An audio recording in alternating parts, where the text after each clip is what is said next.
నమస్తే, welcome to reflection news. నేను శర్మ. చరిత్రలో ప్రజా రాజధానిగా అమరావతి గుర్తుంటుంది.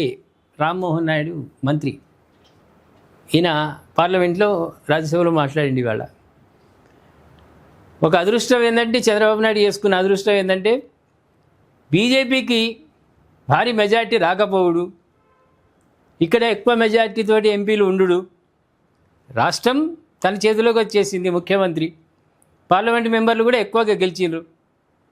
అదేవిధంగా బీహార్, అక్కడ కూడా నితీష్ కుమార్ ఆధ్వర్యంలో ఇప్పుడు బీజేపీ ప్రభుత్వం వచ్చింది, కానీ నితీష్ కుమారే ఇద్దరు సపోర్ట్ ఇచ్చారు. కాబట్టి ఇక అక్కడ ఇప్పుడు ఆంధ్రాలో ఏదంటే అది మనిషికి ఒక హెలికాప్టర్ కావాలి అని మోడీ గారికి ఫోన్ చేస్తే పంపిస్తాడు. ఇక ఎందుకంటే ప్రభుత్వం నడవాలి కదా, లేకుంటే మైనార్టీలో పడుతుంది.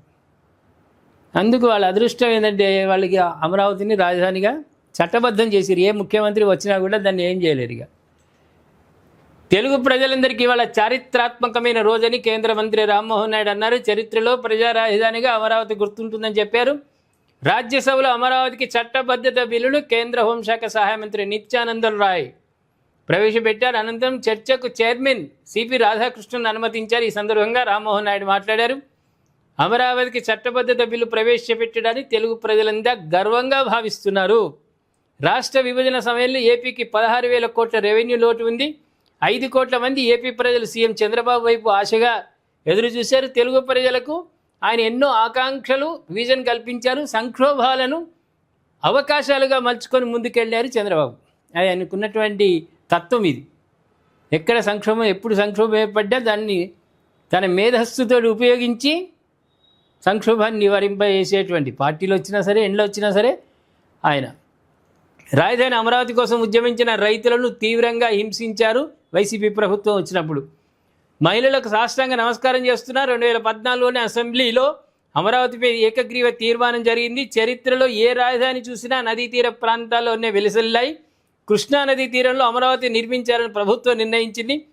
ఐకానిక్ వరల్డ్ క్లాస్ రాజధానిగా అమరావతిని తీర్చిదిద్దాలని లక్ష్యంగా నిర్దేశించుకుంది. మీరు ఏదంటే అది వస్తాయి, ఎన్ని కోట్లు అంటే అన్ని కోట్లు వస్తాయి. బ్రహ్మాండం. ఈ పీరియడ్ గోల్డెన్ పీరియడ్.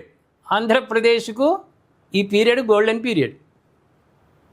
ఇంతకుముందేమో అదే ముఖ్యమంత్రి చంద్రబాబు నాయుడు ఉన్నప్పుడు రాజధాని కోసం ఏం తెచ్చిండు?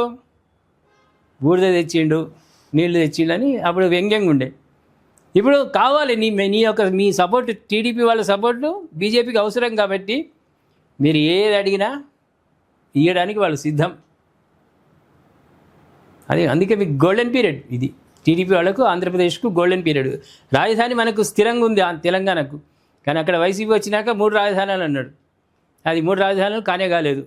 ఇప్పుడు దీన్ని చట్టబద్ధత చేసిరు కాబట్టి హఠాత్తుగా ఫటాఫట్ తీర్మానం అసెంబ్లీలో తీర్మానం అయింది. తీర్మానం కాగానే లోక్సభలో కాగానే రాజ్యసభలో అయిపోయిందా, వెంటనే రాష్ట్రపతి పంపుతారు. ఆమె ముద్ర వేస్తే, సంతకం పెట్టేస్తుంది, గెజిట్ నోటిఫికేషన్ వస్తుంది, పర్మనెంట్ అమరావతిగా.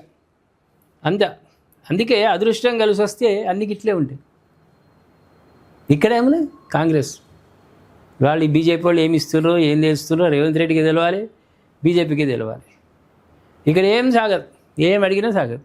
అదే ఇక్కడ మెజార్టీగా ఉందనుకో, బాగా మెజార్టీ ఎక్కువ వచ్చి బీజేపీకి అవసరం అనుకుంటే ఇక్కడ కూడా వనరులు వచ్చు, కావాల్సినంత వచ్చు, ఏదంటే అది వచ్చు. కానీ ఇప్పుడు వచ్చేటువంటి పరిస్థితి తెలంగాణకు లేదు. కాంగ్రెసేతర ప్రభుత్వాలు మినహా, కాంగ్రెస్ ప్రభుత్వాలు ఏ రాష్ట్రంలో ఉన్నా కూడా బీజేపీ నుంచి వచ్చేటి తక్కువనే. ఎందుకంటే అక్కడ ఆంధ్రప్రదేశ్లో అట్లా కాదు కదా, చిటికేస్తే చాలు వస్తాయి, భయపడతారు. లేకుంటే మేము విత్డ్రా చేసుకున్నాం అనుకో, ఇప్పుడు బీజేపీ ఉండదు. ఇక గవర్నమెంట్ ఫామ్ చేయడానికి, గవర్నమెంట్ ఉండడానికి వీల్లేదు. మళ్ళీ బల పరీక్షలు, ఆ పరీక్షలు, ఈ పరీక్షలు, ఇక కాంగ్రెస్ తొంగి చూస్తుంటుంది, ఇక రెడీ ఉన్నది. అందుకు ఇక బీజేపీ టీడీపీ చేతిలో ఉన్నది. కాబట్టి ఇది రకంగా గోల్డెన్ టైం ఆంధ్రప్రదేశ్కు, చంద్రబాబు నాయుడుకు. వాళ్ళ అన్నీ అనుకూలంగా వస్తున్నాయి. అమరావతి కూడా ఫాస్ట్గా నడుస్తున్నాయి. పెండింగ్ ప్రాజెక్టులన్నీ ఫటాఫట్ అయిపోతాయి, నేషనల్ హైవేలు అయిపోతాయి. సింగిల్ రోడ్లు మొత్తం హైవేలు చేసి పడేస్తారు. ఒక్కసారి ఫోన్ చేస్తుంది వాళ్ళు ఏమంటారు, ఆంధ్రప్రదేశ్కు గోల్డెన్ పీరియడే కదా.